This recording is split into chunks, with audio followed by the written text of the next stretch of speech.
നമസ്കാരം. Book lover LLLന്റെ പുതിയൊരു എപ്പിസോഡിലേക്ക് എല്ലാവർക്കും സ്വാഗതം. അപ്പോൾ ഇന്ന് വിമൻസ് ഡേ ആണ്, മാർച്ച് 8, 2026. ഞാൻ ഇന്ന് വന്നിരിക്കുന്നത് സ്ത്രീകൾ തീർച്ചയായിട്ടും വായിച്ചിരിക്കണമെന്ന് ഞാൻ ആഗ്രഹിക്കുന്ന 5 പുസ്തകങ്ങൾ പരിചയപ്പെടുത്തുന്നതിന് വേണ്ടിയിട്ടാണ്. നമ്മളൊരു 5-6 വർഷം മുൻപ് സ്ത്രീകൾ വായിച്ചിരിക്കണമെന്ന് ഞാൻ ആഗ്രഹിക്കുന്ന കുറച്ച് പുസ്തകങ്ങൾ പരിചയപ്പെടുത്തുന്ന ഒരു വീഡിയോ ചെയ്തിട്ടുണ്ടായിരുന്നു. അതിന്റെ ലിങ്ക് എന്തായാലും ഞാൻ കമന്റ് ബോക്സിൽ പിൻ ചെയ്ത് കൊടുത്തിരിക്കാം. അത് നിങ്ങൾ എന്തായാലും കണ്ടു നോക്കുക. അതിൽ ഉൾപ്പെടുത്താത്ത 5 പുസ്തകങ്ങളാണ് ഞാൻ ഇന്ന് പറയാൻ ആഗ്രഹിക്കുന്നത്. സ്ത്രീകൾക്ക് മാത്രമല്ല പുരുഷന്മാർക്കും വായിക്കാവുന്ന പുസ്തകങ്ങൾ തന്നെയാണ്.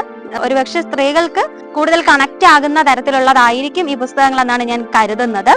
അപ്പോ ഇതിൽ ആദ്യത്തെ പുസ്തകം എന്ന് പറയുന്നത് നാദിയ മുറാദിന്റെ ആത്മകഥയായിട്ടുള്ള അവസാനത്തെ പെൺകുട്ടി എന്ന പുസ്തകമാണ്. നിഷ പുരുഷോത്തമനാണ് ഈ പുസ്തകം മലയാളത്തിലേക്ക് ട്രാൻസ്ലേറ്റ് ചെയ്തിട്ടുള്ളത്.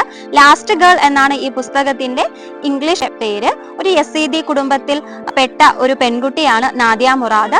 അവരുടെ ഗ്രാമത്തെ IS-കാർ ആക്രമിക്കുകയും ഈ പെൺകുട്ടിയെയും അവരുടെ കൂടെയുള്ള ധാരാളം പെൺകുട്ടികളെയും പിടിച്ചുകൊണ്ടുപോയി തടവിലാക്കുകയും അവരെ പലതരത്തിൽ ഉപദ്രവിക്കുകയും ബലാത്കാരം ചെയ്യുകയും ഒക്കെ ചെയ്തതിനു ശേഷവും അതിനെ അതിജീവിച്ചുകൊണ്ട് അവരവിടെ നിന്ന് രക്ഷപ്പെട്ട് പോകുന്നതിന്റെ ഒരു ശരിക്കുള്ള ഒരു യഥാർത്ഥ സംഭവമാണ് ഈ ഒരു പുസ്തകത്തിൽ പറയുന്നത്. ഞാൻ പറഞ്ഞല്ലോ, ഇത് നാദിയ മുറാദിന്റെ ആത്മകഥയാണ്. ഇതിലെ പല ഭാഗങ്ങളും വായിച്ചു കഴിയുമ്പോൾ നമുക്ക് ഇത്രയും വലിയ പ്രതിസന്ധികളെയും അതിജീവിച്ച് ഇപ്പോഴും ആ പെൺകുട്ടി ജീവിച്ചിരിക്കുന്നല്ലോ എന്നോർക്കുമ്പോൾ ഒരു അത്ഭുതമായിരിക്കും തോന്നുന്നത്. മാത്രമല്ല, സമാധാനത്തിനുള്ള നോബൽ പുരസ്കാരവും നാദിയ മുറാദിന് ലഭിച്ചിട്ടുണ്ട്. ഇതാണ് എല്ലാ വനിതകളും വായിച്ചിരിക്കണമെന്ന് ഞാൻ ആഗ്രഹിക്കുന്ന ഒന്നാമത്തെ പുസ്തകം. രണ്ടാമത്തെ പുസ്തകം വർഗീസ് പോൾ എഴുതിയിട്ടുള്ള ലില്ലിത്ത് എന്ന പുസ്തകമാണ്. ഇത് ആക്ഷേപഹാസ്യത്തിന്റെ രൂപത്തിൽ എഴുതിയിട്ടുള്ള വളരെ ചെറിയൊരു പുസ്തകമാണ്. ഒരു പുരുഷ മേധാവിത്വ സമൂഹത്തെ കളിയാക്കിക്കൊണ്ട് എഴുതിയിട്ടുള്ള ഒരു പുസ്തകമാണ് ലില്ലിത്ത്. ഒരു പെണ്ണുകാണലൊക്കെ നടക്കുമ്പോൾ സ്ത്രീകളുടെ ആത്മാഭിമാനത്തെ മുറിവേൽപ്പിക്കുന്ന തരത്തിൽ നടക്കുന്ന പലതരം ചർച്ചകളെയും കളിയാക്കിക്കൊണ്ടാണ് ഈ ഒരു പുസ്തകം എഴുത്തുകാരൻ അവതരിപ്പിച്ചിട്ടുള്ളത്. തീർച്ചയായും സ്ത്രീകളെല്ലാം ഈ ഒരു പുസ്തകം വായിച്ചിരിക്കണമെന്ന് തന്നെയാണ് ഞാൻ ആഗ്രഹിക്കുന്നത്. അടുത്തതായിട്ട് പരിചയപ്പെടുത്താൻ ആഗ്രഹിക്കുന്ന പുസ്തകമാണ് ഞാൻ പൂലൻ ദേവി എന്ന ആത്മകഥ. ഇത് പരിഭാഷപ്പെടുത്തിയിരിക്കുന്നത് KS വിശ്വംഭരദാസ് ആണ്.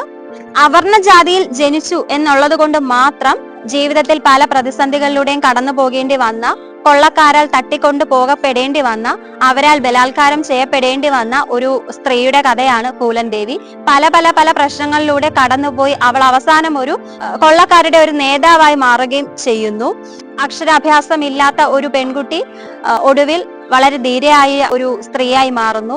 അവളെ കീഴടക്കാൻ പോലും സാധ്യമല്ല എന്നുള്ള രീതിയിൽ വാർത്തകളൊക്കെ പരക്കുന്നു. അത്തരത്തിൽ വളരെയധികം പ്രശ്നങ്ങളിലൂടെ കടന്നുപോയി അതിനെയെല്ലാം അതിജീവിച്ച് മുന്നോട്ട് പോയ ഒരു സ്ത്രീയുടെ കഥയാണ് ഈ ഞാൻ പൂലൻ ദേവി എന്ന് പറയുന്നത്. അടുത്തതായിട്ട് അഞ്ചാമതായിട്ട് ഞാൻ നിങ്ങളെ പരിചയപ്പെടുത്താൻ ആഗ്രഹിക്കുന്നത് മാധവിക്കുട്ടി എഴുതിയ ചന്ദനമരങ്ങൾ എന്ന പുസ്തകമാണ്. കല്യാണിക്കുട്ടിയുടെയും ഷീലയുടെയും കഥ പറയുന്ന പുസ്തകമാണിത്. വളരെ വർഷങ്ങൾക്ക് മുൻപ് നമ്മുടെ നാട്ടിൽ ലെസ്ബിയൻസ്, ഗേ തുടങ്ങിയ വാക്കുകളൊക്കെ സുപരിചിതമാകുന്നതിന് മുൻപ് 2 സ്ത്രീകളുടെ പ്രണയബന്ധം പറഞ്ഞുകൊണ്ട് സമൂഹത്തിൽ നിന്ന് പലതരത്തിലുള്ള അവജ്ഞ നിറഞ്ഞ വാക്കുകളും ഏറ്റുവാങ്ങേണ്ടി വന്ന ഒരു എഴുത്തുകാരിയാണ് മാധവിക്കുട്ടി. മാധവിക്കുട്ടിയുടെ ആ എഴുത്തിന്റെ ധൈര്യം വെളിപ്പെടുത്തുന്ന ഒരു പുസ്തകം തന്നെയാണ് ചന്ദനമരങ്ങൾ. ഇപ്പോഴും നമ്മുടെ നാട്ടില് 2 സ്ത്രീകൾ അല്ലെങ്കിൽ 2 പുരുഷന്മാർ പരസ്പരം പ്രണയിക്കുന്നു എന്നൊക്കെ പറയുമ്പോൾ എന്തോ ഒരു വലിയ തെറ്റായിട്ടാണ് കരുതുന്നത്. അപ്പോൾ 1988 എഴുതപ്പെട്ട ഈ കഥയ്ക്ക് എന്തുമാത്രം കുത്തുവാക്കുകൾ അല്ലെങ്കിൽ സമൂഹത്തിന്റെ അവഗണനകൾ അല്ലെങ്കിൽ അവജ്ഞ നിറഞ്ഞ പരിഹാസങ്ങളൊക്കെ ഏറ്റുവാങ്ങേണ്ടി വന്നിട്ടുണ്ടാകുമെന്നാണ് ഞാൻ ഈ പുസ്തകം വായിച്ചപ്പോൾ ചിന്തിച്ചു പോയത്.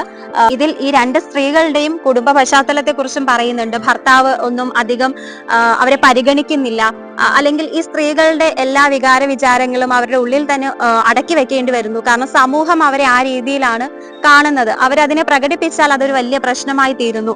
അങ്ങനെ ഒരു കഥ പറയുന്ന സ്ത്രീകൾക്ക് വേണ്ടി എഴുതപ്പെട്ടിട്ടുള്ളതെന്ന് തന്നെ പറയാൻ പറ്റുന്ന ഒരു പുസ്തകമാണ് ചന്ദനമരങ്ങൾ. അപ്പോൾ ഈ 4 പുസ്തകങ്ങളാണ് ഞാൻ ഈ ദിവസം എല്ലാവർക്കും പരിചയപ്പെടുത്താൻ ആഗ്രഹിക്കുന്നത്. ഇതിൽ ലാസ്റ്റ് ഗേൾ അവസാനത്തെ പെൺകുട്ടി എന്റെ കയ്യിൽ ഇല്ലാത്തത് കൊണ്ടാണ് ഞാൻ പുസ്തകം ഇവിടെ കാണിക്കാത്തത്. അതിന്റെ ഫോട്ടോ ഞാൻ എന്തായാലും കൊടുത്തിട്ടുണ്ട്.